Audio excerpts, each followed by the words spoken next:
Welcome to the Sales Lead Dog Podcast, hosted by CRM technology and sales process expert Christopher Smith, talking with sales leaders that have separated themselves from the rest of the pack. Listen to find out how the best of the best achieve success with their team and CRM technology. And remember, unless you are the lead dog, the view never changes. Welcome to Sales Lead Dog. Today on Sales Lead Dog, we have Ellis Lowe. Ellis, welcome to Sales Lead Dog. Thanks, Chris. Happy to be here. Thanks so much. Great to have you on. Ellis, tell me a bit about your current role with Stack Sports. Yeah, so I'm the Vice President of Revenue and Growth at Stack, and that encompasses a few different hats, as sales leaders often do. The first component and primary role I have is really cross-functional sales across our lines of business. So at Stack, we have about 20 different product sets and 20 different software tools that we have and provide value to our customers with. And my job is to bring and cross-collaborate with those tools, how we best bring the most value to our partnerships through a variety of software solutions. That could be one software solution, that could be 10 software solutions. At the end of the day, we want to meet our customers where they're at and provide the most value that makes sense to them. And then really the second component of my role is strategic partnerships and alignment. So outside of our owned and operated products, aligning ourselves with businesses that also bring value to our core partnerships as well.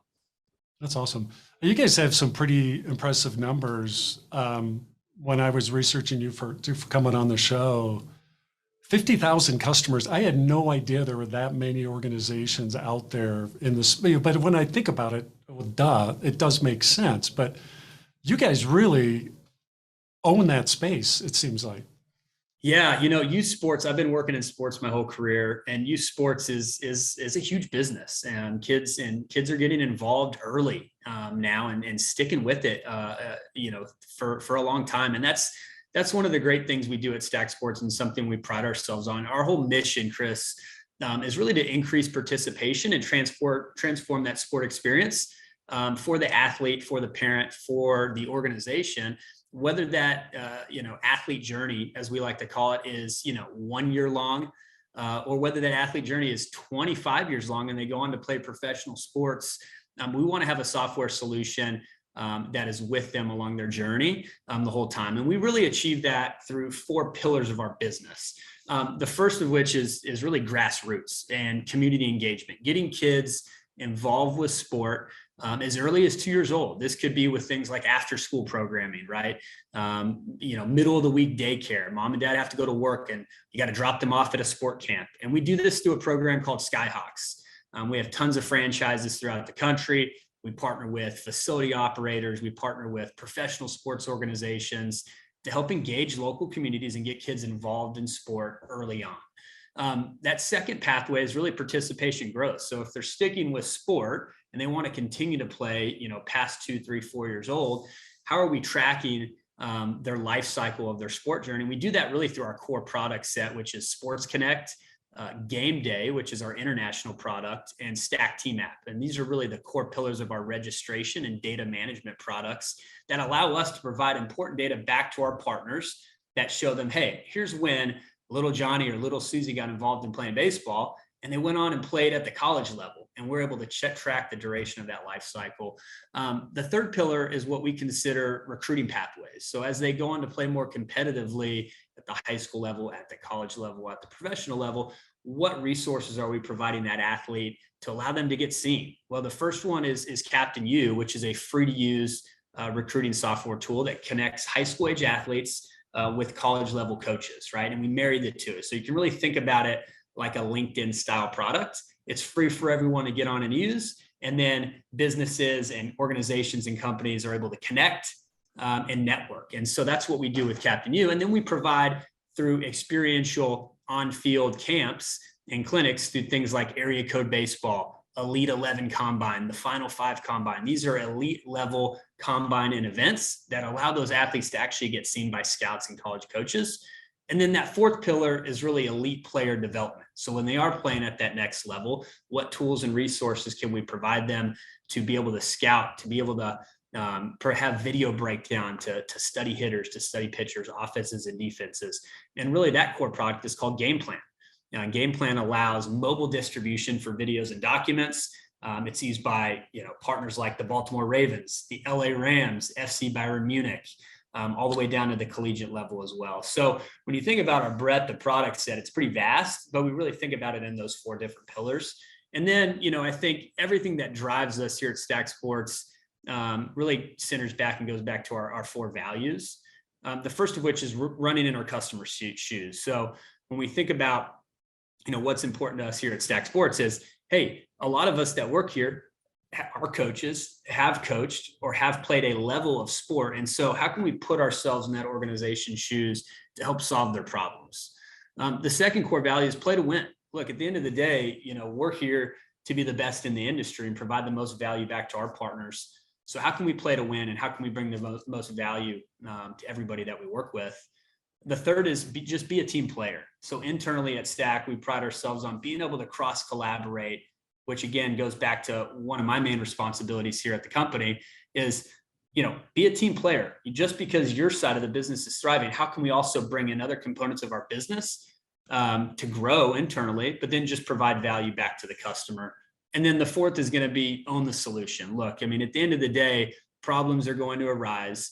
And we want people on our team that are going to own that solution, come up with a quick fix, something that is going to make the customer happy, and make it a priority to get the solution done in a timely manner.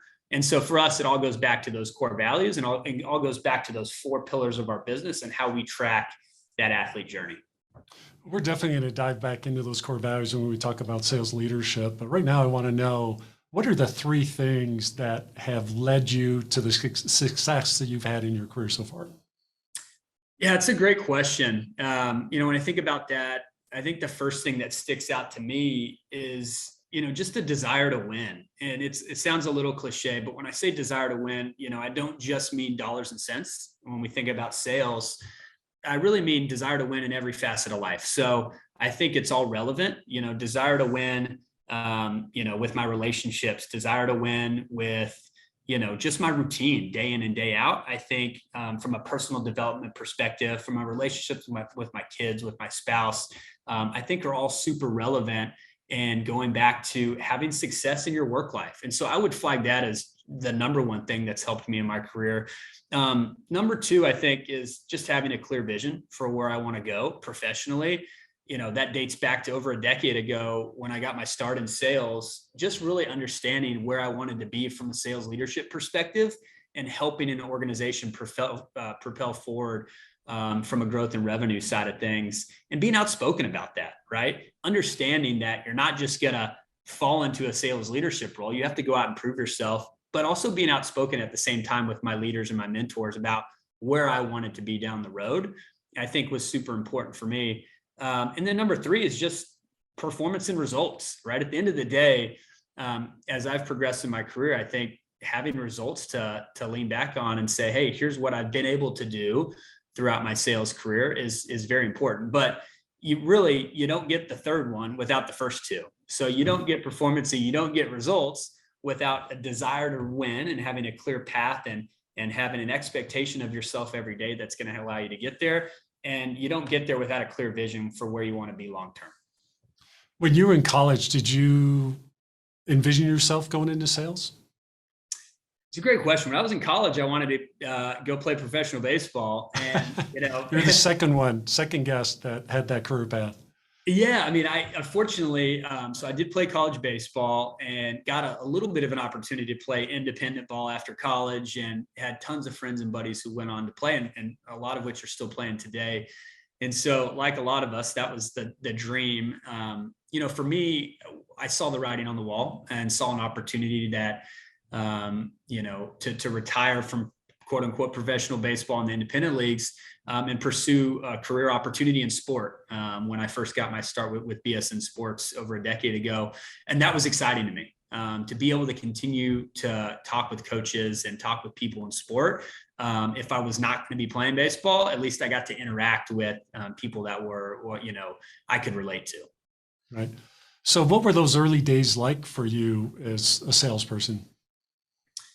Yeah, I would imagine similar to, a lot of the listeners' experiences as well, which is, high volume of calls. It's grinding from a prospecting perspective.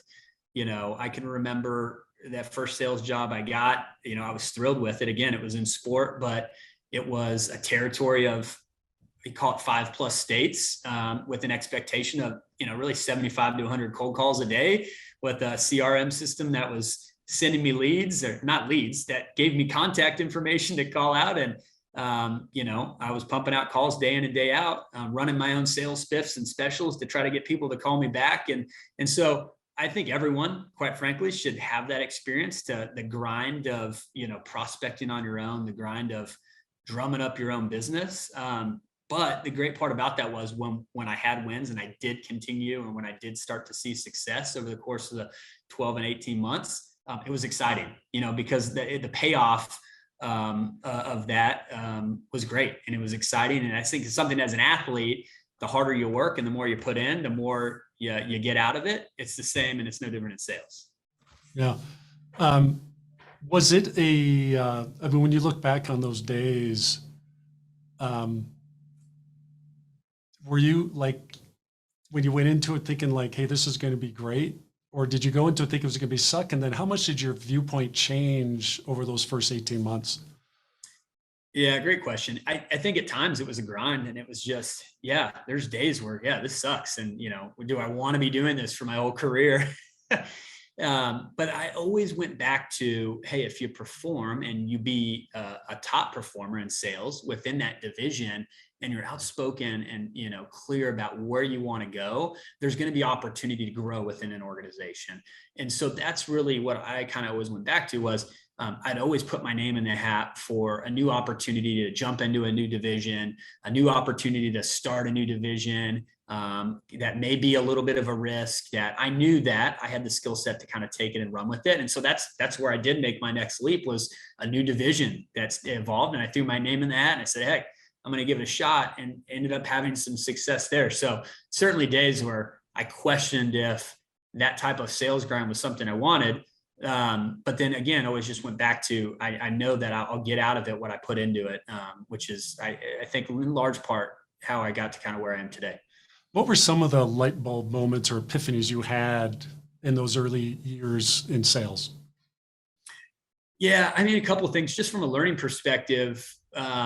It's just a process. I think, you don't know what you don't know. And I was a confident, and still am confident, athlete, coming out of college. And so I thought I had the ability to do, go close every single deal that came across my desk. And that reality is that's just not the case. Sales is a numbers game.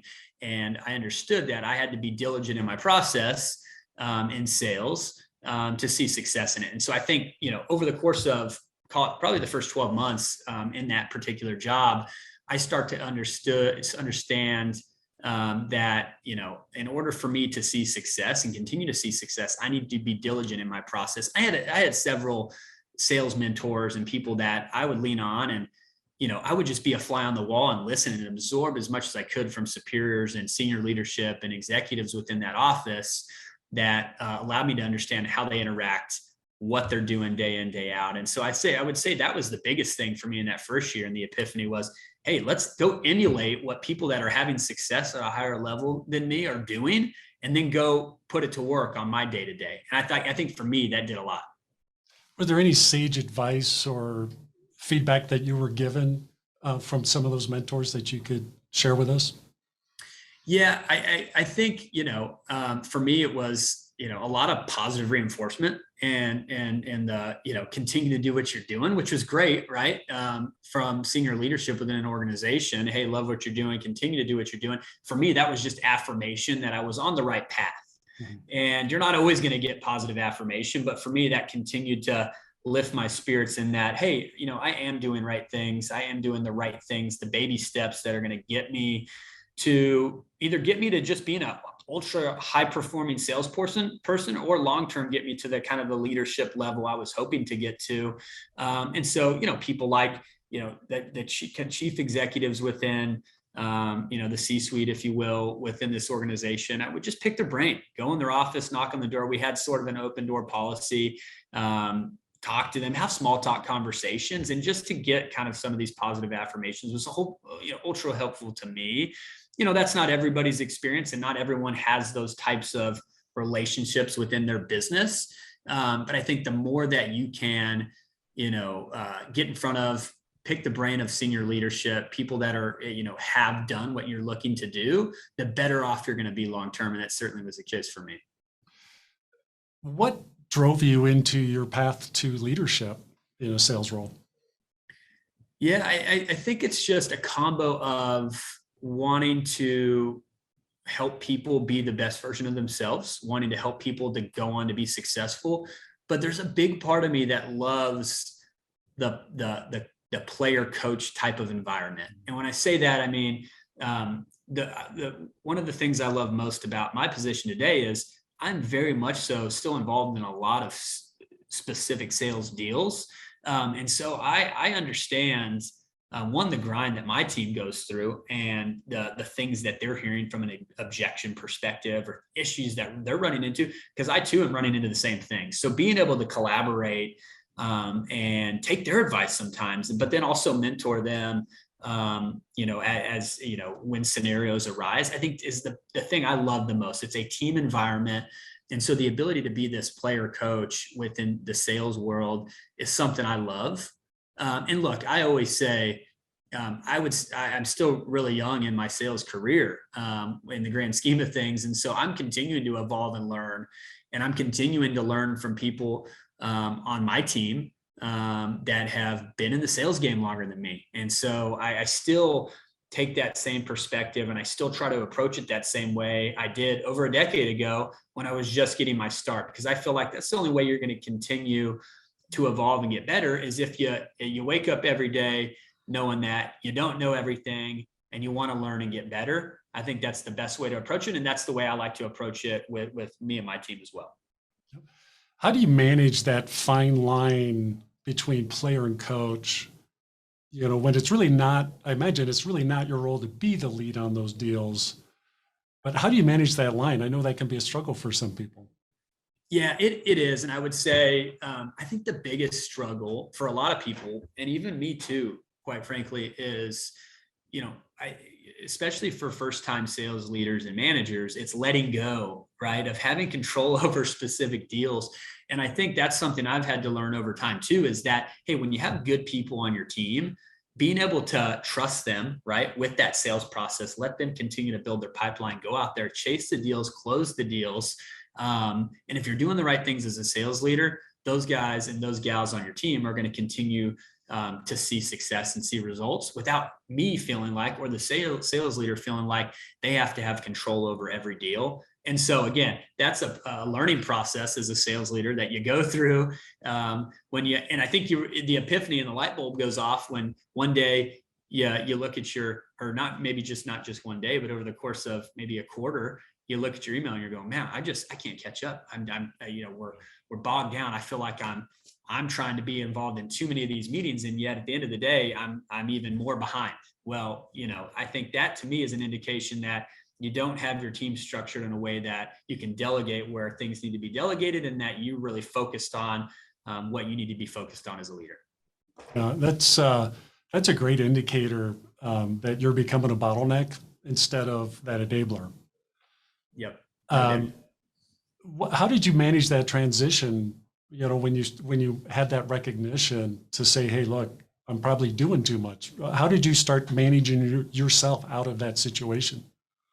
Yeah, I think getting what's always helpful, and I still do this today, as our team continues to grow, is have them shadow. I have a lot of people involved in, and that's how we've built trust internally is, hey, be part of my conversations and what the conversations I'm having from a deal perspective, to understand how these conversations go, how we want to approach them, the strategy we take behind how we're having partnership conversations, and then put your own twist on it, right? You don't have to do everything the way I do it or the way he does it, or everyone's unique in the way they approach things, but I think understanding kind of the playbook, so to speak, on how, as a company, holistically, how we want to go about having these sorts of conversations with our partners is super valuable. And so for me, that's been the most helpful. And, transitioning things to members of my team is, hey, let's do some of this stuff together.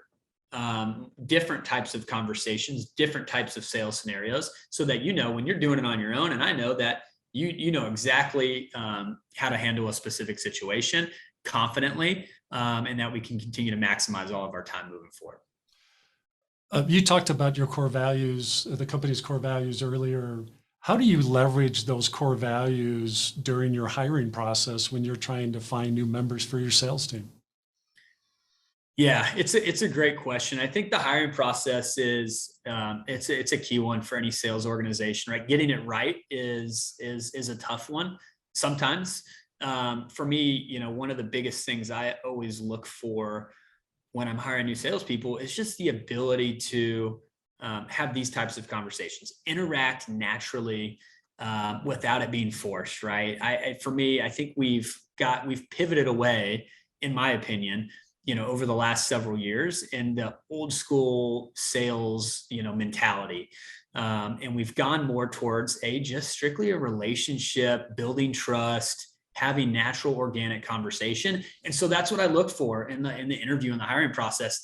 And then, the ability to have, these core values as part of the individual's personality is ultra important as well, right? Obviously, if they've been a part of a team, if they've played sport, if they have that competitiveness to them, if they're able to, talk about some scenarios in which they were able to own a solution. These are all things that we talk through that are indicators for me and our team that, hey, you have lived it, you have run into adversity, you have shown your ability to go out and win deals, you have shown your ability to go out and be empathetic with your customer and what they're going through. And so all those things are super important for us in the hiring process, because again, you get that wrong, and all of us have got it wrong in the past. It ends up hurting you because you just got to go back to the drawing board. It takes away from your time, which is your most valuable asset. And so it's ultra important for us here at Stack that we make sure that anyone we bring on board is super aligned with our values. So running our customers' shoes, to me, the core component of that is empathy. That you have to be able to put yourself in the position of your customers' teams. Can you talk a bit about empathy in your role as a salesperson, and then how you work to transfer that into empathy for the customer with your team? Yeah, definitely. Look, I think from a leadership perspective, having empathy internally is important. Understanding that, not every day, not every week, not every quarter is maybe going to align with exactly how you envision that going. But understanding that, hey, as long as we are, again, I always go back to, as long as we are waking up every day and doing the things that we know are going to yield success long-term, from a sales perspective, we can be empathetic towards, our team and internally towards our staff when things don't always go our way, right? Because I've been there too. I've walked in their shoes. And so I understand the scenario that you're facing. And so how can we together, let's brainstorm on this, and how can we together overcome that, right? Together and move forward. And then from a customer perspective, which I think is an ultra important one for us, is, look, we work with league administrators, we work with volunteer parents, board members and staffs, coaches. I mean, a lot of these people have full-time jobs and everything else that they're doing, and they're doing this out of the goodness of their heart because it's their son or daughter. And so we have to understand that they have a lot going on too. And right. So anything we can do to make their lives easier from a technology perspective and in various ways that we partner, we want to do. We understand that we're not always, things aren't always going to be perfect. And we understand that people are tackling a lot of stuff in their day-to-day lives. And we certainly are cognizant of that when we're working with them. I'd like you to tell me, what about the feelings you had, the best deal you ever closed, and contrast that with the feelings you had with the biggest deal you ever lost, and your takeaways from both. Yeah, it's funny. I know when we were chatting a little bit ago, it's kind of a funny one is, we talked a little bit about my entry into sales and kind of the grind of that early on. And I actually got one of the biggest deals I've ever closed through just prospecting. And I think that goes to show, going back to, getting involved and actually working through that grind of building your pipeline, high level call volume. I landed on a deal that was significant in value to the company, and call it a $250,000 deal at the time, and that was one that was not projected. It wasn't part of the plan, and it happened fairly rapidly. And look, at the end of the day, I called the right person at the right time. Right. And 2 weeks later we got the deal, and I'm looking up going, wow, I don't think anybody in this organization's ever in this division has closed a deal that big, and how did I get on that one? And so those are, diamonds in the rough, right? Those don't happen, every year, every few years, maybe even. But it was really cool to have that experience and go, hey, wow, those deals are out there. And when you're putting in the work and following the process, you're going to have deals that happen like that, right? All the while you're cultivating and moving your other deals along through the pipeline. But in the same breath, I've certainly had deals of that value or larger that have just fallen through the cracks and have for whatever reason not got over the line. And those hurt too. And I think, if you're going to be long-term successful in sales, you have to understand that, look, the key to the game is not relying on those big whales, right? The key to the game is everything in between. And when you get the big whales, that's great. I think you should think about those as gravy. And when you lose them, don't get too low, right? It's kind of going back to that whole concept is never get too high, never get too low. You kind of want to be somewhere in the middle. Well, to me, your sales pipeline should be everything in the middle, the vast majority of it, because we know that, a lot of what you close is going to be those mid-tier level deals, those lower level, those mid-tier value deals. And then when we go get the whale, that's great. Yeah. Is there a central tenet or core belief that you have when it comes to sales? I think for me, I wouldn't say a core belief that's kind of my mantra necessarily. Right. I think, for me, it's just understanding and having a belief in myself that, I am going to play to win, right? And it goes back to our core value. And I think everyone that we bring onto our team has to have that, that mentality that, hey, we're going to play to win. And we understand losses will be a part of it, but I think if you wake up every day playing to win and playing to close deals and playing to partner and provide value to our partnership, I think at the end of the day, it's going to work out. And what I'll say too, Chris, is what I've always found is that if you focus more in sales on the value you're bringing partners and the good that you're doing through your partnership, and not just on the dollars and cents, things end up working out better, right? If all you do as a salesperson is worry about the commission you're making or worry about hitting the number and you're stressed out about that all the time, that tends to affect the performance. But if you wake up very mission driven around what we can do for our partners, how we can help them grow, how we can, communicate with them every day to help their organization, things just end up working out. I don't know how sometimes it's hard to put into words how that happens, but I guess the thing my old coach used to say in college is good things happen to good people. Well, if we continue to be good people to our partners, I'm a true believer that good things happen.